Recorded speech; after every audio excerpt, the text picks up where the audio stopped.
Thank you very much. There's one thing I left out when I was thanking everybody and commenting on the joys of being here that I really should mention. At breakfast, all that bacon. Yeah. Okay. The title of this talk is, by the way, there are handouts. The title of this talk is The Motions of Being on the Intersection of Lyric and Narrative, which would seem to give equal weight to both lyric and narrative poetry, but instead focuses on several aspects of the latter. Its essential difference from, and yet paradoxically dependent upon, lyric form. My own sense as a writer of narrative poetry that to be successful, it must be a mixed or hybrid rather than pure form. Some recent work that sees narrative as innate, located not only at the origins of language, but at the center of the subconscious storytelling, that is, dreaming mind. That's sort of a partial, indirect answer to occasionally you'll see people saying the narrative poem is no longer possible. And an approach in terms of poetic craft to the construction of lyric within the hybrid narrative poem. It could well be that actually this whole craft lecture is inspired by, many years ago, a student who said, you keep talking about this thing called the narrative poem, why don't you just tell a story? Well, there is a certain irony embedded in that.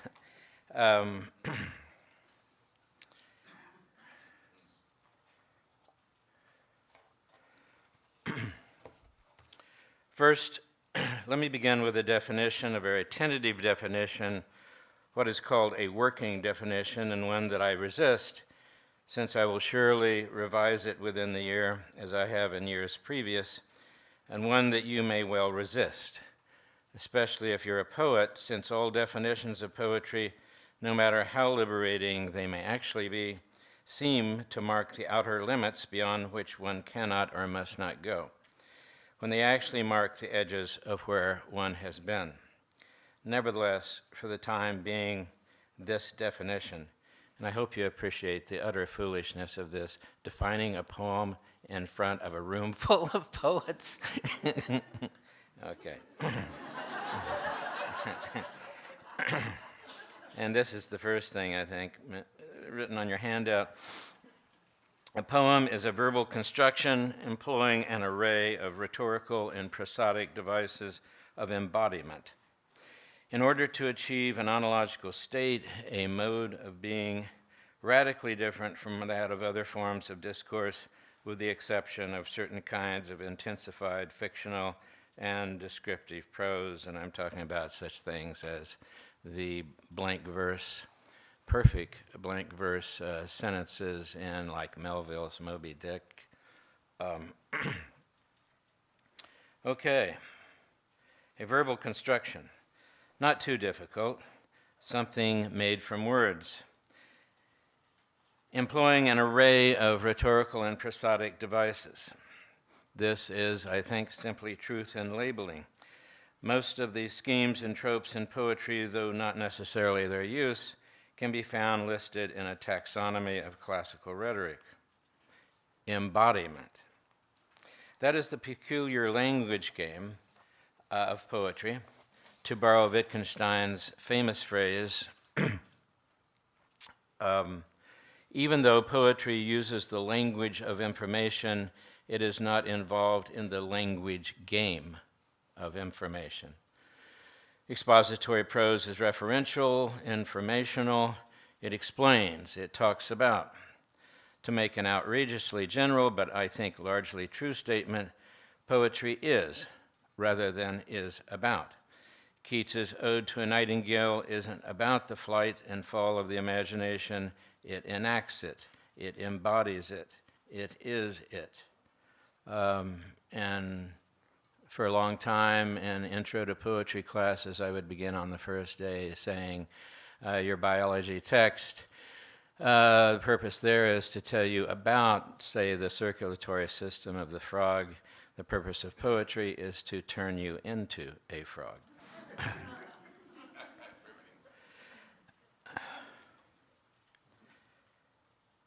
To achieve an ontological state, a mode of being.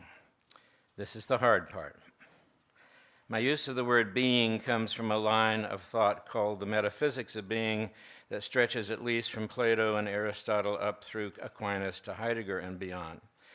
Heidegger, though, begins with Heraclitus and Parmenides, arguing that after those two, something goes wrong in the Western mind, and philosophers are no longer able to address the problem of being coherently, that the word is gradually emptied of all meaning. And who am I to pick up the problem now? No one, really, and so I won't. Let me just say with Heidegger that it is the mystery of mysteries, the mystery that inspires the first philosophical question, why is there something being rather than nothing? It is that presence in the world that contains us and runs through us as the ocean contains the wave. Radically different from other forms of discourse. And I will quote Heidegger again on this radical difference of poetic language as, quote, the elementary emergence into words, the becoming uncovered of existence as being in the world. Poetry is the only device that language offers that will get at the thing, being. We cannot otherwise articulate because poetry goes beyond articulation. It presents being, or more accurately, allows being to present itself. And so here is the corollary to this definition. That ontological state, or mode of being, achieved in poetry, is remarkably similar to that of lived experience, art imitating nature or art expressing nature, either way, except that it is drenched with significance, with meaning, though that meaning is embodied, bodied forth, rather than explained, and therefore unreachable through paraphrase. And I went around a long time thinking that the phrase bodied forth was mine, and in fact, it turns out to be Shakespeare's.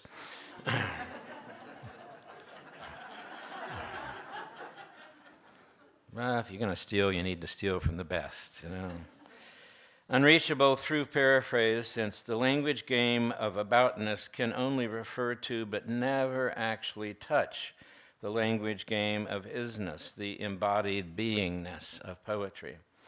And thus Rilke's outrageous statement in Letters to a Young Poet that poetry can only be embraced by love and never by criticism, embraced, an act of the body being the operative figure here. If poetry is the thinking mind bodied forth, if it is the only form of language able to body forth existence as being in the world, it has traditionally done so in the two modes with which we're concerned, the lyric, the dwelling in existence, the verticality of moment, and narrative, the ongoingness of existence, the horizontal dimension of being in time. Speaking of lyric's vertical motion, its seeming arrest of or being out of time, Ed Hurst has said, quote, perhaps the asocial nature of the deepest feeling, the too muchness of human emotion is what creates the space for the lyric, which is a way of beating time, of verging on the infinite. In this regard, one immediately thinks of those lines by Rilke. Possibly the closest one might come to an example of pure lyric. Rose, O pure contradiction, joy of being no one's sleep under as many lids. And there is this from Sharon Cameron's brilliant study of lyric time in the poetry of Emily Dickinson. The name of that book is Lyric Time, Dickinson and the Limits of Genre. For the moment, Cameron says, is to lyric what sequence is to the story. And so, with the musicality of lyric having largely vanished as a defining element of lyric, we are left without much more than temporality as a distinguishing feature of the genre, that is, the verticality of no time, frozen time, the suspended moment, quote, verging on the infinite, as opposed to the horizontal movement through time of the narrative. And to complicate things further, there is what Cameron calls the, quote, temporal contradiction at the heart of lyric, that is, the desire of the lyric poem to slow time even as it is caught up in the momentum of temporal advance. A central feature of Dickinson's lyric poetry is its resolute departure from temporal order and its reference to another absent or invisible order that is invoked as, quote, immortality. And yet her poem that most famously illustrates this, Because I Could Not Stop for Death, employs a narrative frame. It is not pure lyric, but then lyric and narrative are seldom pure forms, are usually hybrid forms.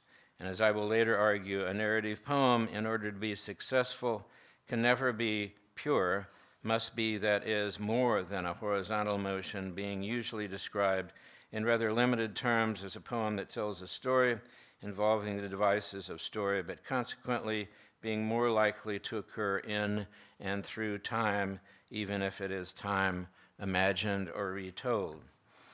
For instance, I have here written, to choose a poem that I think we all know, to choose a poem that I think most of us know.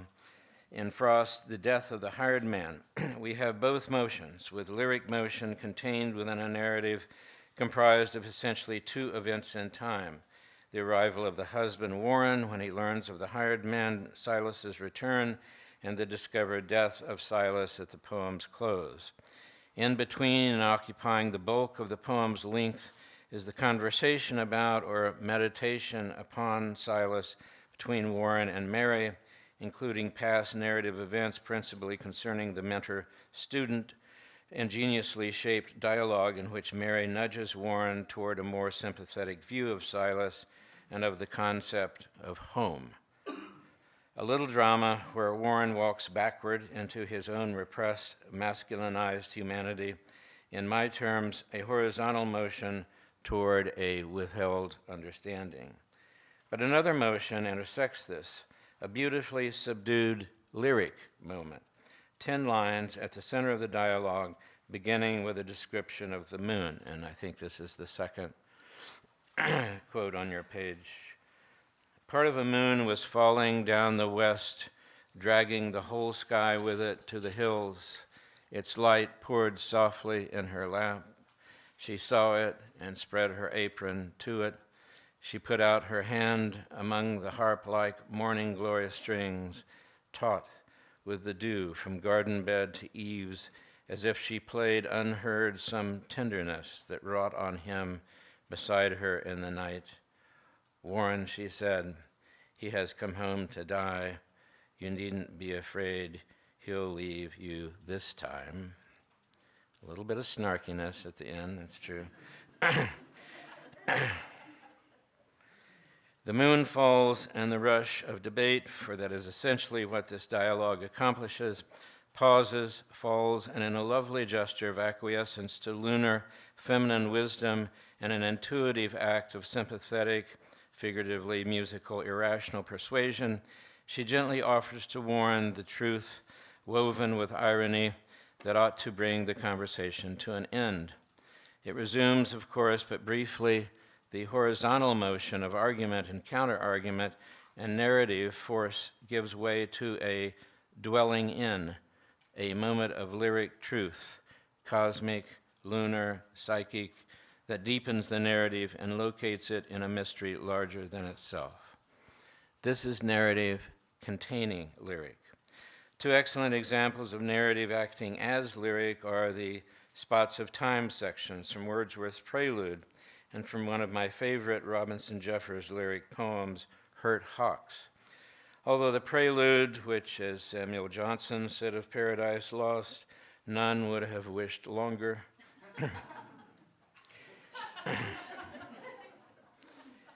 is of epic narrative length, has famously been read as a, quote, internalized quest romance, which is the way it was taught to me decades ago, and was intended to be the history of the growth of the poet's mind, it is also lyric, preeminently so in those passages Wordsworth called spots of time, narrated events generally from youth that in memory restore the poet, shield him from the confusions of modern life, and make him whole again.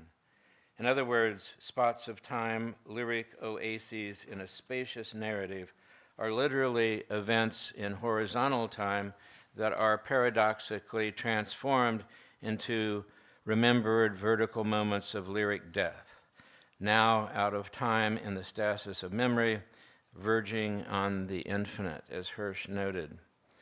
Jeffers' Hurt Hawks is commonly thought of as one of his finest lyric poems, but it is also a narrative, however brief its movement across time and however minimal the events of its modest plot.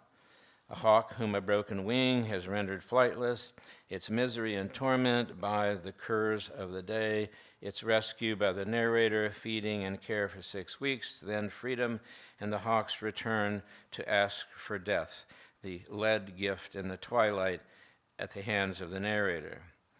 A part of the lyric power of the poem derives from the ironic contrast between the hawk, grounded on the lame feet of salvation, and the soaring spirit of the dying hawk in the great lyric and timeless moment, again verging on the infinite, that closes the poem and the poem's story.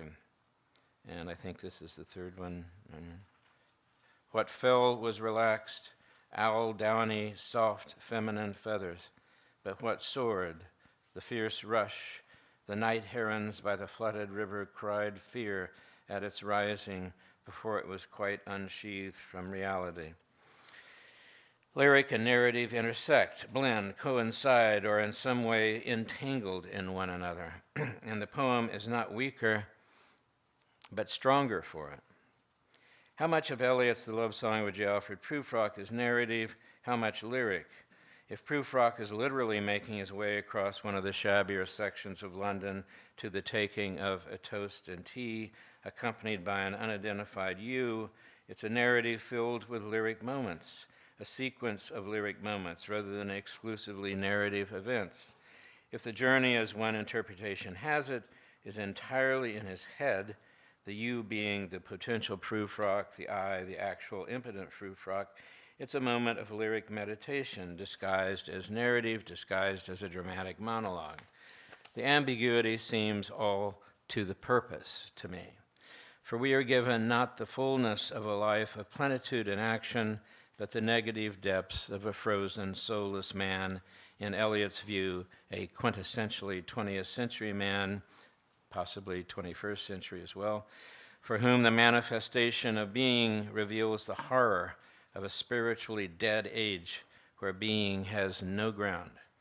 And not just horror, but the great horror, a kind of spiritual terror that impels Eliot toward writing The Wasteland some years later. But let us move to a happier vision of horror. Elizabeth Bishop's In the Waiting Room, where narrative takes as its very subject the lyric mystery of existence as being in the world. As you may remember, a 6-year-old Elizabeth Bishop is taken by her irritating Aunt Consuelo to a dentist's appointment and falls to reading a copy of National Geographic, where the lurid photographs of naked tribal women and a cry of pain from her aunt in the dentist chair bring about a revelatory moment. Elizabeth's recognition of what Heidegger calls Dasein, being in the world, which creates a clearing where fundamental being can appear. And I think this is the third one down on your, I believe. I said to myself, 3 days and you'll be 7 years old. I was saying it to stop the sensation of falling off the round, turning world into cold, blue-black space. But I felt, you are an I, you are an Elizabeth, you are one of them. Why should you be one too? I scarcely dared to look to see what it was I was. I gave a sidelong glance. I couldn't look any higher at shadowy gray knees, trousers and skirts and boots and different pairs of hands lying under the lamps, I knew that nothing stranger had ever happened, that nothing stranger could ever happen. Why should I be my aunt or me or anyone? Why is there being rather than nothing? Even a child can ask it. It is indeed essentially a childlike question, but requiring adult answers. And coming to this frightening awareness of her being in the world, she also perceives her being with. She is an entirely individual, unique being, and Elizabeth, but simultaneously and paradoxically, she is like them, also unique, individuated beings. It is a gender awareness, too, for she realized she is a woman, or a woman-to-be, like the women in National Geographic with their, quote, awful hanging breasts. Bishop has constructed the poem ingeniously. We are on a lyric path and a narrative path at once, moving across but also in, through layers of the external world, beginning with Worcester, Massachusetts, then the dark winter outside, the waiting room, the inside of the dentist's office, and with Aunt Consuelo's the interior of Elizabeth's consciousness, where the most inward of realizations occurs, and finally in the closing, outside in Worcester, Massachusetts, and it was still the 5th of February, 1918. A true hybrid lyric narrative poem, rather like that topological creature, the Möbius strip, where we go inside in order to go outside. If this has all been rather irritatingly abstract for you,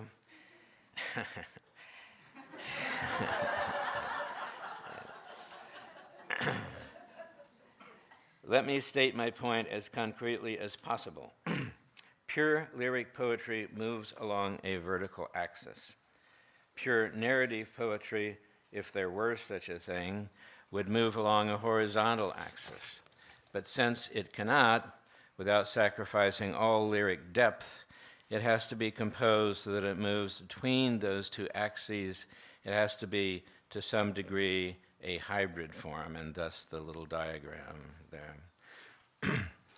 In other words, a narrative poem of any length, in order to avoid the monotony and flatness and superficiality of strictly horizontal movement, must find a way to move in something of this manner so that some degree of lyric depth is achieved without losing narrative momentum.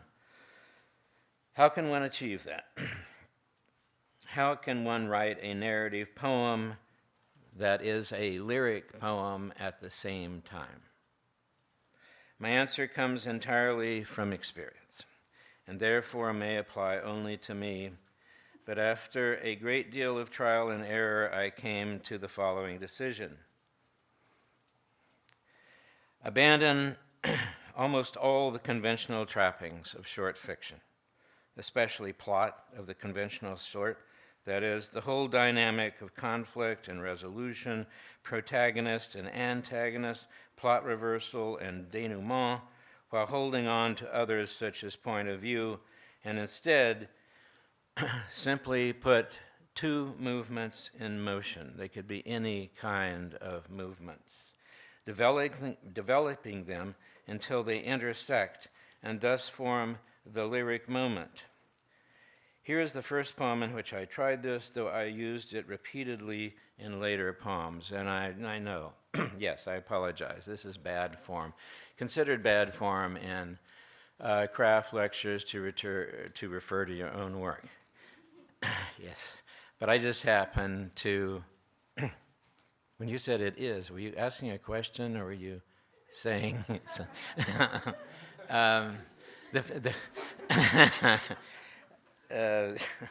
the fact is that I know the guy who wrote this poem, okay, so I really think I can speak authoritatively about it. Okay. And this is a poem I wrote a long time ago called In Czechoslovakia. And there are two movements in the poem. One of them is the movie I'm watching in 1968 called The Shop on Main Street, and if you've never seen that movie, you need immediately to see it. It's a great movie. And the movie's about World War II. The Germans are in the process of moving in, and as they're kind of setting up the town for that movement they decide to take there's this button shop belonging to the widow Lautmann. It's never made any money, but they decide it would be a good Nazi move she's Jewish, take the button shop away from her and give it to a good Aryan. And so they give it to Tono, who is a good man, and when he goes to the button shop, cannot bring himself to tell the widow that it's his shop now, and so he poses as if he were working for her. And so they operate that way, and then I think the rest is sufficiently described. The tragedy that occurs is sufficiently described in the poem. So that's the movie. That's one movement. That's the sort of the beginning of the plot of the movie. And then the other one is that as I'm watching the movie, way down in almost the front row is a woman with, it's 1968, she has that frizzed out hair. It is so frizzed out you can see it almost glow from the light on the movie screen. And she is talking to what must be a child in the seat beside her, and she even gets up and goes to get popcorn and comes down and is handing the popcorn box back and forth to the child, or what seems to be a child, and it distracts me a little bit, and so I'm watching that from time to time. That's the second movement as the movie goes on. In Czechoslovakia,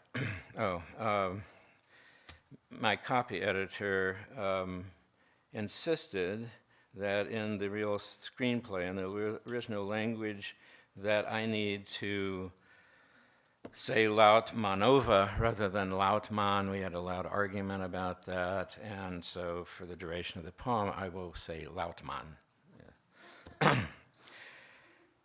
In Czechoslovakia, it is 1968, and you are watching a movie called The Shop on Main Street, about a man, an ordinary man, a carpenter in Czechoslovakia, who is appointed Aryan controller of a poor button shop belonging to the widow Lautmann, who is old and deaf and has the eyes of a feverish child.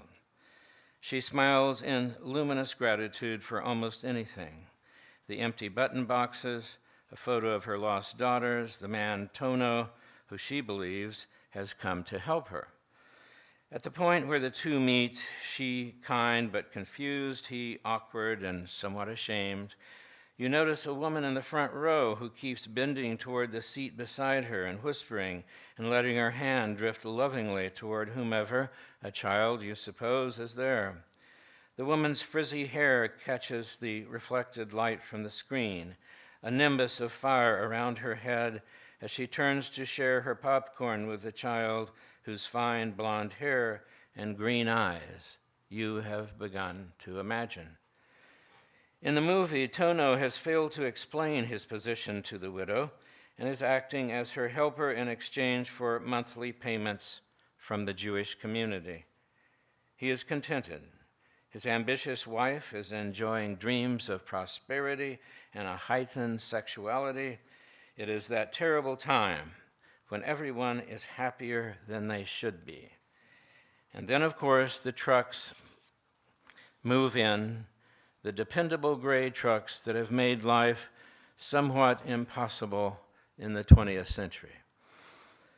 Now the woman in the front row has returned to her seat and is handing a Coke to the child hidden by the chair back, then reaching over with a handkerchief to wipe the child's mouth and smile and whisper out of that explosion of hair she wears. The widow Lautmann cannot understand the trucks or Tono's dilemma that either she must go or he will be arrested as a collaborator. And as he stands there pleading, going crazy in her husband's suit which she has given to him, her eyes widen like opened fists, and she knows now and begins to shout, "Pogrom, pogrom," with her hands trembling like moths around her face. And when he panics and hurls her into the closet to hide her, she falls. And oh, Jesus, he has killed her. And he cries out, "I am a zero." But you think, no, no, it's worse. You're a man. And now the woman in the front row is shouting at the child. It's behaved in some way. And when you look up, my God, Tono has hung himself in the suit that belonged to the widow's husband, the suit he was married in, and then miraculously, Tono and the widow are floating arm in arm, smiling, dancing out into the sun-drenched boulevard, dancing away from you and history, resurrected into the world as it might be, but somehow cannot be. A grove of light where the cobbled streets and trees with their wire skirts are glossy after a soft rain, and the world deepens without darkening, and the faces of everyone are a kind of ovation, and then it's over, you think. The house lights go up, and you're sitting there stunned, and the woman from the front row walks out into the aisle with her hand out behind her, as if gripping another smaller hand. And you see it, though you don't want to, because you are a man or a woman. You see that there is nothing there, no child, nothing. And the woman stops and bends down to speak to the child that isn't there, and she has this smile of adoration, this lace maker's gaze of contentment. She is perfectly happy. And she walks on out into the street where people are walking up and down, and where you will have to walk up and down, as if you were on a boulevard in Czechoslovakia, watching that endless cortege of gray trucks rumble by in splendid alignment, as you go on thinking and breathing as usual, wreathed in your own human skin.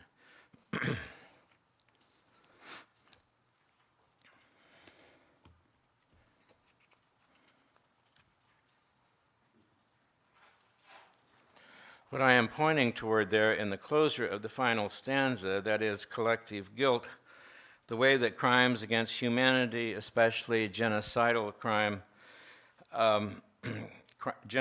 crimes, come mysteriously to rest on the shoulders of the entire race, might conceivably have been written as a lyric poem rather than a hybrid lyric narrative, although it's difficult for me to conceive that. Certainly, however I wrote it, it had to be a poem. I wasn't interested in telling the reader about the tragedy of anti-Semitism and its attendant horrors. I wanted it to be a felt experience, to be bodied forth, to be known through and on and in the body rather than simply the machinery of the intellect. I wanted it to be for the sake of history, but also, I must admit, the ego of the poet, unforgettable. My question to myself then was why I so frequently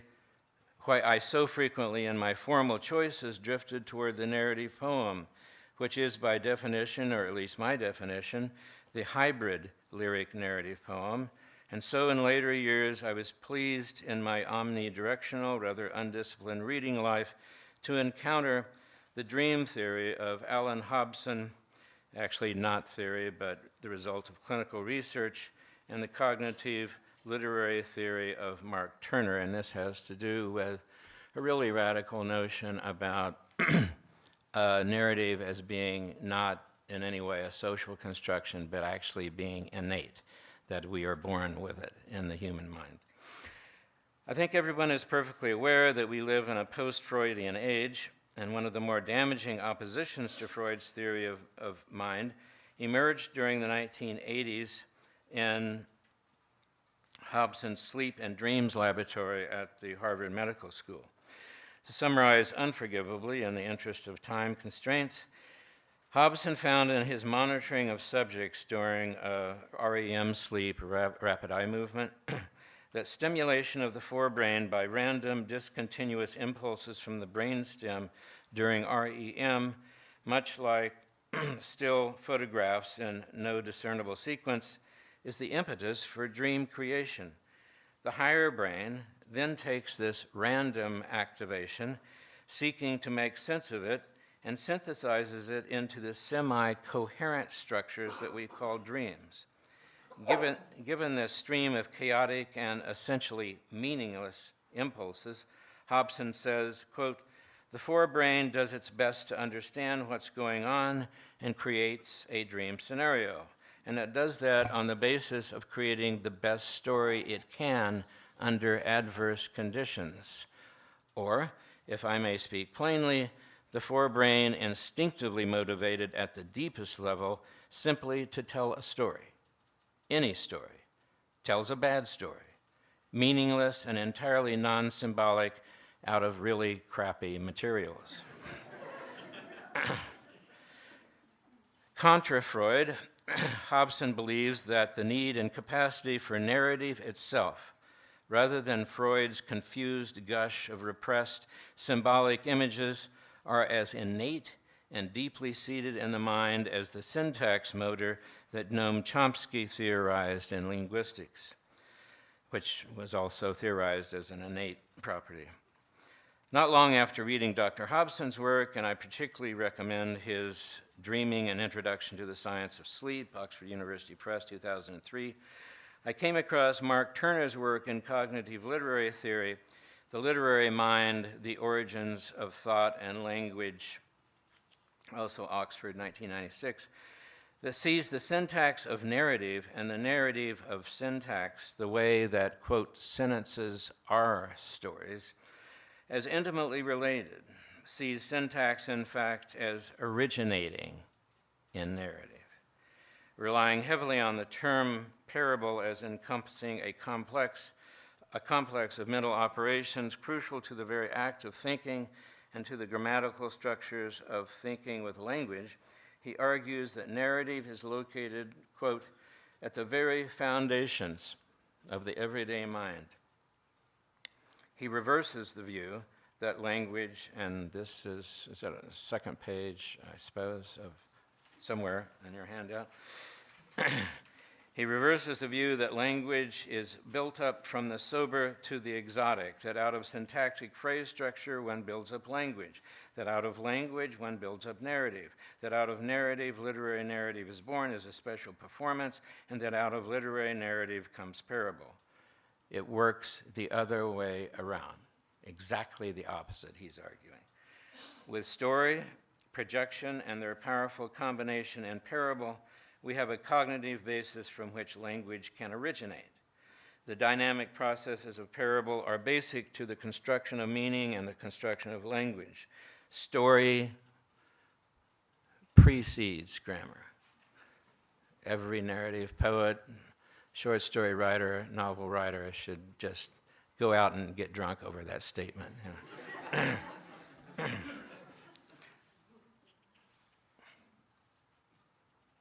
With story, projection, and their powerful combination in parable, we have a cognitive basis from which language can originate.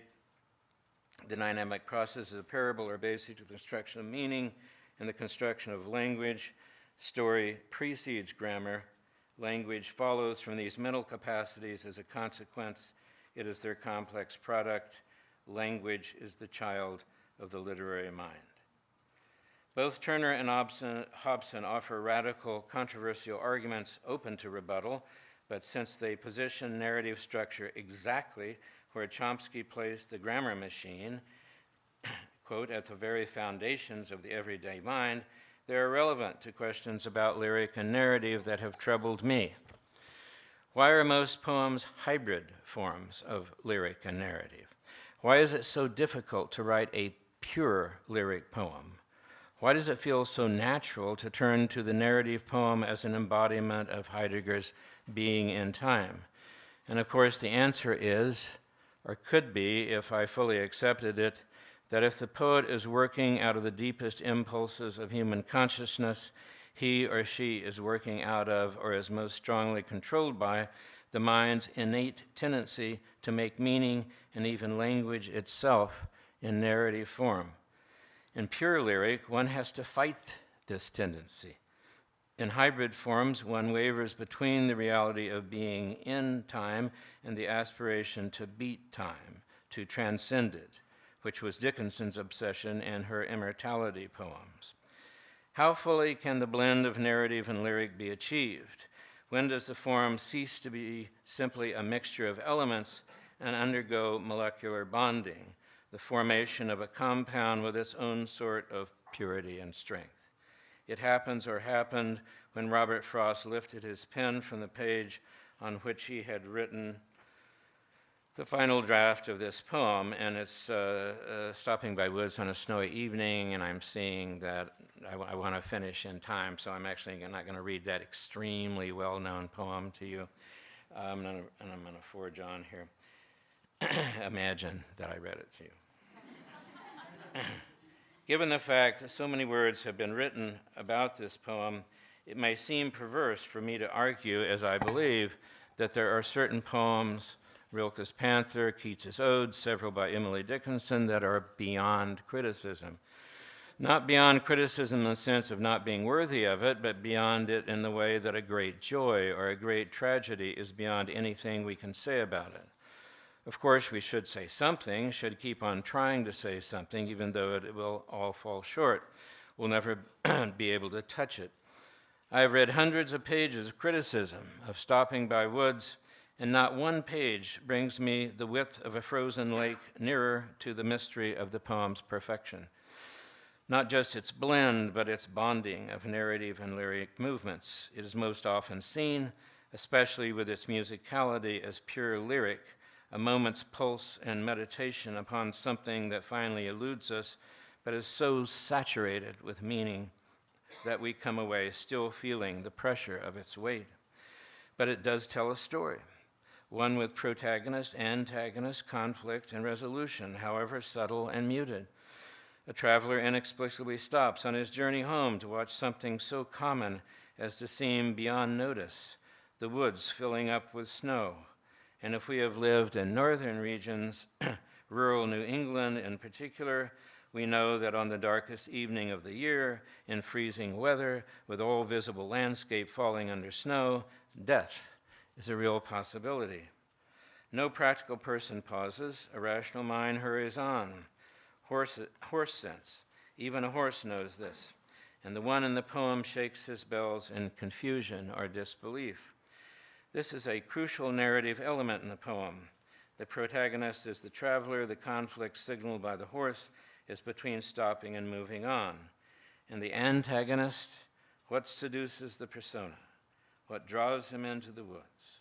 What lyric impulse brings him to stillness, interrupting the line of narrative movement, even though it is indispensable to that movement?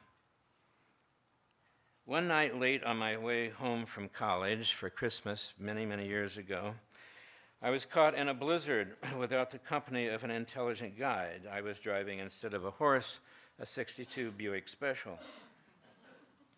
I had passed through the last little town and was halfway between nowhere and Dodge City, Kansas, and I'm here to tell you that is nowhere. When the road vanished beneath snow and my little car floundered, I got out and started walking. Nothing, nobody, no thing anywhere. But after an hour or so, the distant light of a farmhouse appeared, the only one I discovered later within miles. And if it hadn't been for the family inside that farmhouse, I might simply have frozen to death. As I was walking toward it, I thought of this poem, and I knew that I would be able to keep my promises, and I felt ecstatically liberated. Never have I seen these last lines in Stopping by Woods read as liberating rather than duty-bound, so boring for students. Oh, this is a little lesson about obligations and responsibility. No time to ski. You've got chores to do before sleep, and you always will, and that's the way it is. Suck it up and live with it. But the misunderstanding here is not in the specific explanation, it's in the very attempt at explanation. I hope they continue to teach in high schools the most over-taught poem in America. I just wish they would stop explaining it.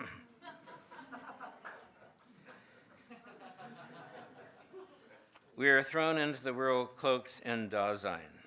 We learn to walk through the world in pursuit of authentic being, the mystery of the possibility of our very existence, losing more of it the faster we walk.